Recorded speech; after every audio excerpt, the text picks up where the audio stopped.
የናሆም ወላጅ እናት ተገኘች። በጣም የሚገርም ነው። ለሆነ እንግዲህ እንደምታውቁት ድሮ ከአባቷ ጋር ሁና ጎዳና ላይ ነበረ የሚኖሩት። በጋሽ ላይኩን አማካኝነት ነው እንግዲህ እዚህ ሁሉ ደረጃ ደርሰው ኑሐሚንም ስራ አስቀጥሯት፣ እንዲሁም ደግሞ አባቷን ሕክምና አሳክሞ ጋሽ ላይኩን እንግዲህ ይህን ሁሉ ነገር አድርጎ ነው እንደዚህ ለዚህ ደረጃ ያደረሳቸው። እና በአጋጣሚ ኑሐሚን ወደ መንገድ እየሄደች እያለ በኤሚ ጉዳይ እንግዲህ ወደዛ ወደዚህ እየተንገላቱ ነው። ቤተሰቡ በሞላ ተረብሿል። እና በዛ ምክንያት ዞር ዞር ስትል የድሮ ጎረቤቷ እንዴት ህፃን ልጅ ከእናቷ ጋር አብራ የምትኖር ነበረች፣ ቅመም የምትባል ህፃን ልጅ እና አገኘቻት ማለት ነው። ኑሐሚን ብላ ጠራቻት። በጣም ነው የደነገጠችው። ምክንያቱም ከዛ ሰፈር የድሮ ሰፈራቸው ነበረ፣ አሁኑ የአሁኑ ሰፈር አይደለም። እና ደነገጠች። እንዴ ቅመሜ ደህና ነሽ ማሬ? የት ጠፍተሽ ነው? ቆይ አለቻት። ሰላም ውድና የተከበራችሁ የቻናሌ ቤተሰቦች እንደምን ዋላችሁ? ላይክ ሰብስክራይብ እያደረጋችሁ ይህን ቪዲዮ ጀምሩ። ኑሐሚን ድራማን ይዤላችሁ ቀርብ ያለው ከድራማው ጋር መልካም ቆይታ ይሆንላችሁ። እንግዲህ ባለፈው ክፍል እንደምታስታውሱት አሁን የቤተሰቡ ጭንቀት ኤሚ ናት። አሁን የእሷ ቦርማርኖ የሚባለው ደግሞ መቅኔ የሚባለው የቤተሰቡ በሞላ አልስማማ ብሎ አሁን የአምራን ብቻ ነው እንግዲህ ኦ ፕላስ የሆነ ደማ ከኤሚን ጋር የሚስማማ። በነገራችን ላይ ኦ ፕላስ የሆነ ደም በሽታ ያስተላልፍ ይላሉ ዶክተሮች። እና ለማንም መለገስ ደም መለገስ ሁላ አይችልም ኦ ፕላስ የሆነ ሰው። እና ከዛ አንጻር አሁን ደግሞ አምራን በጣም በቃ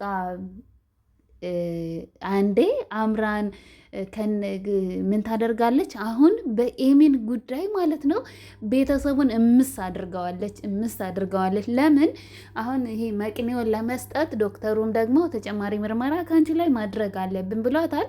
እና እኔ የድርጅቱ ግማሽ 80%ን ይዤ ሄዳለሁ ብላለች። እንዴ ባዷቸውን ልታስቀራቸው ነው ማለት ነው። አስቡት እንግዲህ በተዘዋዋሪ ባለፈው የተመኘችውን ገንዘብ ልታገኝ ነው ማለት ነው። በሚገርም ሁኔታ ማለት ነው። እና እንግዲህ ሁሉም ተስማምተዋል። ከኤሚን የሚበልጥ ነገር የለም ብለዋል።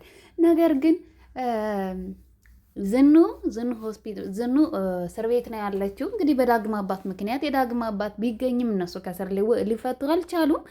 እና ባለፈው የዛ ምሽት የሞተ ሰው አለ እንግዲህ ቀብረውታል ማለት ነው። እንግዲህ ሰው እየተጠራጠሩ ነው ማለት ነው። ዝናሽ እየተጠራጠረች ነው። የዳግም አባት ምናልባት ዘሪሁንን ገሎት ከሆነ ብለው እየተጠራጠሩ ነው። እንግዲህ የዳግም አባት ደግሞ በጭራሽ እኔ ልጄን ልጄ እኔ እመነኝ ምንም አልገደልኩም፣ ምንም ያደረግኩት ነገር የለኝም። ለምንድን ነው እኔ ከነዝናሽ ጋር ሆነ አንተም ተደርበ እኔንም እንደዚህ የምታመናጭቀኝ? እንግዲህ ቤት ሂዶ ኤሚን ለማየት ቢሄድ እንኳን ውሻ አድርገው ነው በእውነት የላኩት፣ ዳግም ሳይቀር ማለት ነው። ኤሚን ይሄ ሰውዬ ካለ የባሰ በሽታ ይበዛብኛል፣ በሽታ ይነሳል፣ ስለዚህ እባካቸው አስወጡልኝ ብላ እሪ ብላለች። ዳግምም እንግዲህ አስወጥቷታል ማለት ነው። ሁሉም ነው የጣሉት። ነገር ግን እሱ ለመጠየቅ ነበር የሄደው፣ ሌላ ነገር አስቦም አልነበረም። ዳግም ቤት ተከራይቶ አስቀምጦት ነበረ። ነገር ግን አንዲት ክፍል ቤት እኔ ታፍኜ መኖር አልፈልግም፣ መንቀሳቀስ እፈልጋለሁ፣ ለምንድን ነው እኔን ማታምነኝ እያለው ነው። እንግዲህ ዳግም ደግሞ ምንም አላመነውም፣ እየተጠራጠረው ነው። እና አሁን የድርጅቱን ግማሽ ፐርሰንት እባክሽን አስተያየት አድርጌልኝ አላት ማለት ነው። እና አሁን እባክሽ አስተያየት አድርጌልኝ። ዳግምም ደግሞ ለብቻ አገኛትና እንዲያው እኔን ምን ነው ፈላጊ በዛ፣ እንደዚህ በጣም ነው በቃ ፈላጊ በዛችሁብኝ እኮ በእውነት የዛን ሰዓት ሁላችሁ ማለት እንደ ውሻ አድርጋችሁ የላካችሁኝ እንዴት ነው ዛሬ በጣም እንክብካቤ በዛብኝ በስማ አለች። ባለፈው እንግዲህ በኤሚ ጉዳይ ከኤርሚያስ ጋራ ኑሐሚን እንግዲህ ኤርሚያስ ነው ትልቁን ስራ እየሰራ ያለው። ኑሐሚን ደግሞ አግኝታው ነበረ፣ በኤሚ ጉዳይ ለማውራት አግኝታው ነበረ። ወዲያው ምን አደረገች? ፎቶ አነሳችና ነገር ልሰራ ለናሆም እንደለመደችው ፎቶ አንስታ እና እፈልግሃለሁ አለችው። እሺ ብሎ ሄደ ማለት ነው። እኔ የጓደኛ የፍቅረኛ ቅሌት ብዬ ሰጥቻለሁ ርዕሱን፣ አንተ እንደፈለግ ካስበው።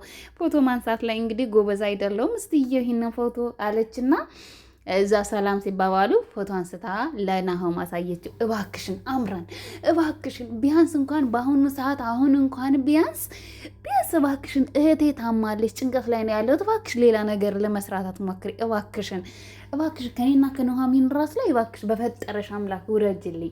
እኔ አሁን ሌላ እንትን የምልበት የማስብበት ነገር የለኝም። ገባሽ? አሁን ሀሳቤ ከአይምሮ የምትመላለሰው እህቴና እህቴ ብቻ ናት እና ይህንን አስተያየት አድርጌልኝና እባክሽ እህቴን አድኝልኝ አላት። እንዴት በተጠላ ሰው እባክሽ ሲባል እንዴት ደስ ይላል አለች ማለት ነው። በጣም ነው በቃ የኮራችባቸው። አሁን አምራን ሌላ ቦታ በርማሩም ነው ምናምን የሚባለው መቅን የሚባለው ነገር እንደ ጠፍቶ ነው እንጂ በጭራሽ ማንም ኤሚ ለራሱ ብሞት መርጣለሁ። ምክንያቱም የእሷን መቅኔ ከመወስድ ብሞት ይሻለኛል። አንደኛ እንግዲህ ያው የኤሚንም ልጅ አስወርደውታል። ዶክተሩም እንዲወርድ ብለዋል። በቃ አስወርደውታል። ልጇን አታለች። እንግዲህ ኤሚን በእውነት ኤርሚያስ በጣም ተቀይሯል። በጣም መልካም እየሆነ ነው ማለት ነው። እና ልጃችን አጣ ነው ኤርሚ ስትለው በቃ ዋናው አንቺ ደህና መሆንሽ ነው፣ ችግር የለም እኮ ሌላ ልጅ መውለድ ይቻላል አንቺ ደህና ከሆንሽ ብሏታል ማለት ነው። እና አሁን በቶሎ ወደ ውጭ ሄዳ መታከም አለባት። በሽታው ካንሰሩ ወደ የቦታው እየተሰራጨ ነው ብሎ ዶክተሩ የባሰ ጭንቀት ውስጥ ከቷቸዋል ማለት ነው። እና እኔ ራሱ በጣም መልካም ሰው ስለሆንኩኝ ነው 20% ለራሱ ይቻል እየተውክላችሁ እንዴ መቅኔን እኮ ነው የምሰጣችሁ። ደሜ ደግሞ እኮ በጣም ያማል ብሏል ዶክተሩ።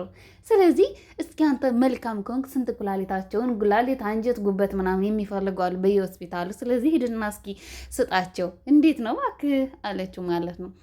እና አሁን አምራን እንግዲህ አስቡ፣ በእውነት እንደው ትንሽ ህሊና የሚባል ነገር የላትም አምራን ማለት ቢያንስ እንኳን ትንሽ ብትቀንስላቸው ምን አለበት? እንደው ሙሉ ቤቱን በቃ ወሰደች፣ ሙሉ ሀብቱን ወሰደችባቸው ማለት ነው። እና በጣም ያሳዝናል። እና ከቅመም ጋራ እንግዲህ ቅመም እናቷም ሱሰኛ ናት፣ እናቷም ጠፍታለች። እንዲሁም ደግሞ መንገድ ላይ አግኝተው ሌላ ሰዎች ሊያሳድጓት ወስደዋት ነበረ። በጣም ታምር ቅመም የሆነች ልጅ ናት እና ወስደዋት ምን ቢያደርጉ ጥሩ ነው? ሁለቱም ሰካራም ናቸው፣ ሱሰኞች ናቸው። በቃ ልክ እሷን ሰክረው ሲመጡ በጣም ይደበድቧታል። ፊቷ ሁሉን በቃ የተላላጠው እና እንደዛ ሆነው ወጥቼ ጠፋውኝ አለቻት። እና አሮጊቴ ናት እዚህ ደረጃ ያደረሰችኝ ብላ እንግዲህ የሆነ ጎዳና ቤት ውስጥ የሆነች በቆርቆሮ ተቀምጠው አገኘቻቸው ማለት ነው። እና ልብስ ገዛችላቸው፣ ቤት ወሰደቻቸው። እኔ የምልሽ አገባሽ እንዴ ኑሐሚን? በጣም የሚያምር ቤት ነው።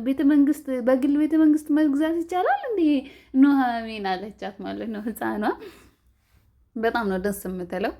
እኔ አሮጊቴን ትቼ በጭራሽ አልሄድም አለች። አልሄድም እኔ ስትላት አይ አሮጊቴን ትቼ በጭራሽ አልሄድም አለች። እና እሺ እንተዋወቃት፣ አሮጊቴን ታዋቂያት ስትላት ማን እባላለሁ አለች። ፋንቱ። እንግዲህ የናሆም እናት ደግሞ እናቱ ፋንቱ ናት። ምን አለች እንግዲህ የናሆም እናት ተገኘች ማለት ነው። አይገርማችሁም? እና ቆይ ቤተሰብ የለሽም እንዴ ማዘር ስትላት አይ እኔ ከጠፋው ልጄ በስተቀር ሌላ ልጅ የለኝም፣ ሌላ ቤተሰብ የለኝም። አይ እኔ አሁን ያው ቤተሰቡ ችግር ውስጡ ነው እና ቆይ ስራ መስራት አትፈልጊም አለቻት። አይ እኔ ስራ መስራት ፈልጋለሁ፣ ስሰራው የኖርኩት ነው፣ ግን አሁን ስራ የለም፣ ስራ የሚባልም ነገር የለም እንጂ ስራማ ባገኝ በጣም ደስ ይለኛል፣ ገባ ነበረ አለቻት። አይ እኔ ከአሮጊቴ ርቄ መኖር አልፈልግም አለች ቅመሟ። እሺ በቃ ችግር የለውም፣ እኔ እነሱ ቤት አሁን ቤተሰቡ ችግር ላይ ስለሆነ ነው እንጂ የቤት ሰራተኛ ይፈልጋሉ እና ችግር የለውም፣ እዛ ቤት እኔ ኃላፊነቱን ወስጄ አስገባሻለሁ እና ቅመሜን እስከ ቅመሜ ብዙ አርቅህም አለቻት። አይ ቤተሰብ ነን፣ ያው እግዚአብሔር አልፈቀደውም እንጂ አሁን እኮ ተጋብተን ነበረ፣ ነገር ግን አሁን ቤተሰቡ ትንሽ ችግር ላይ ነው እና ለዛ አሁን ትንሽ ተራዝሞ ነው እንጂ እጮኛዬ ነው አለቻቸው ማለት ነው።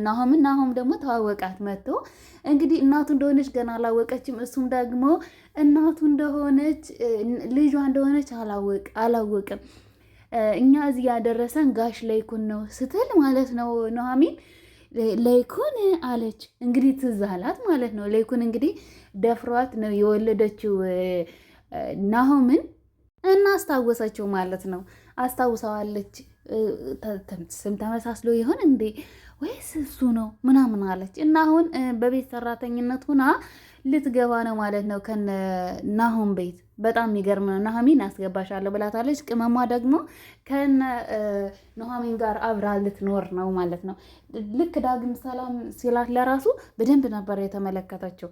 በጣም ነው ያየችው። ናሆም ሰላም ሲላት እንግዲህ አምራንን በዳግምም አናገራት፣ ኑሐሚንም አናገረቻት፣ ናሆም ማናገራት። ወይ ንቅንቅ ከዛሽ ከ80% ውጭ ወይ ንቅንቅ አልንትን አለልም። በቃ አንዲት ብር 74 ሳንቲም አልቀንስም ብላለች ማለት ነው። ላይኩን ጋሽ ላይኩን ደግሞ አልሰማም ይሄንን ነገር። ዝናሽን ሄደችና ይኸውልሽ ዝናሽ ምግብ ይዤልሽ መጥቻለሁ። እንዴት ነው እስር ቤቱ? ወደድሽው? ተስማማሽ? እንዴት ነው በቃ እንደው ከዛ ፈርሰስ ያላልጋ ላይ የለመደ ሰው እንዴት እዚህ እንደው ተመቸሽ? ግን አንጀቴ ቅቤ ጠጥቷል። በነገርሽ ላይ እንደዚህ ሆነሽ ብስቁልቁል ብለሽ ስላየሁሽ በጣም ደስተኛ ነኝ።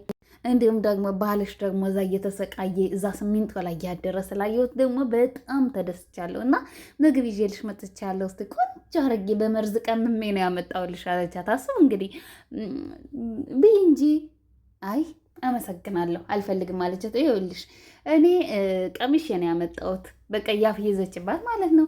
እኔ እንዲሁ በቃ ማለት ጠላት እንደዚህ እስር ቤቱ ነው ማየት እንዴት ደስ ይላል። ባልሽ እኮ ሽንቴ ብን እስከሚል ድረስ ነው የገረፈኝ እና የእጃቸውን ነው ያገኘሁት። ገና ቤተሰቡን ምስቅልቅል አደርገዋለሁ በነገርሽ ላይ አለቻት። እና አሁን አልነገረሽም እንዴ? 80% እኮ የቤታቸውን ልወስድ ነው። ምንድን ነው ያልሽ አምራን? ይኸውልሽ የጊዜ ጉዳይ ነው እንጂ እኔ እዚሽ እስር ቤት የገባሁበት አንቺ መልሰሽ ትገቢበታለሽ። እሺ የጊዜ ጉዳይ ነው። አምራን አትኩራሪ እና እባክሽን ስለምን 80% ነው የምታወሪው? ባዶችንን ለማስቀረት ነው እንደ ሀሳብሽ አለቻት። ኧረ ትሰሚያለሽ ዝናሽ፣ እኔ እኮ መቅኔዬን እኮ ነው እንደዚህ በስሪንጅ እየተመጠጠ እኮ ነው መቅኔ የሚወሰደው። ደግሞ እኮ ስጋ ስንበላ የምንበላው መቅኔ ደግሞ በጣም ይጣፍጣል እኮ መቅኔ።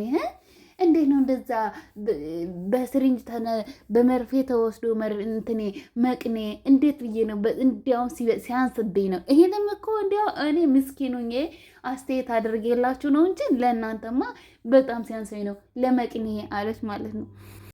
ዝናሽ እንደ እስር ቤት ሆና ነው እንጂ እንቅ አድርጋ ሲጥብት አድርጋት በጣም ደስ ብሏት ነበር ማለት ንግግሯ። በስመ አብ በጣም ነው የሚያናድደው የአምራን ንግግር ማለት ነው። አሁንም ሌላም ደግሞ ዘዴ ይዛ መታለች። ናሆምን መቅኔንም ሰጥቼ ማለት 80%ንም ተቀብዬ አንተ ደግሞ ከኑሐሚን ጋር እንድትለያይ ይፈልጋለሁ፣ ካልሆነ መቅኔን አልሰጥም አለችው ማለት ነው። 80%ን ከሰተኸኝ አንተ ደግሞ እኔ እዛ ቤት በምራትነት እንደ ድሮ እንድታስገባኝ እፈልጋለሁ፣ ባሌ እንድትሆን እፈልጋለሁ። ኑሐሚን ጋር በጭራሽ እንዳይህ አልፈልግም። እንደዛ ካላደረክልኝ መቅኔ የሚባል ነገር የለም፣ እህትን ታጣታለህ አለችው። አስቡት እንግዲህ እንዴ ያን ሁሉ ገንዘብ ወስዳ እኔ እንኳን አልፈልግም ብትል ከሷ ጋር ከኔ ጋር እንኳን እንደዛ ያንን በዚህኛው እንኳን ካልተስማሙ ሁለት አማራጭ እሰጣለሁ፣ ኑሐሚንን ትተዋታለህ። ኑሐሚን እናንተን ሳያችሁ በጣም ነው የምናደድ። ስለዚህ ይህንን ካደረክ ብቻ ነው እኔ ከሁለት አማራጭ 3 አማራጭ ያው 80% እንዳለ ነው። ሲቀጥል ደግሞ ከኑሐሚን ጋር በፍጹም አብረን እንድትሆን አልፈልግም፣ ወይ ደግሞ ከኔ ጋር እንድትሆን እፈልጋለሁ። በቃ ይሄንን 3 አማራጭ ሰጥቻለሁ። በዚህ ስትስማማ ብቻ ደውልልኝ አለችው ማለት ነው። አትገርማችሁም? ግን አምራን በስመ አብ በጣም የምትገርም ናት። እና አሁን ምንም ማድረግ አይችሉም። ኑሐሚን ደግሞ ዶክተሩ ደግሞ በቃ ይፍጠኑ እያለ ነው። ጧት ማታ እየደወለ ነው ዶክተሩ። በጣም ከባድ ነው ማለት ነው። ቤተሰቡ የመጣበት ከድሮ ያሁኑ በጣም ባሰባቸው። አንደኛ ንብረታቸውን ልትበላቸው ነው አምራን። ሁለተኛ ደግሞ በቃ ቀጣይን ደግሞ ይዤ እቀርባለሁ ባይ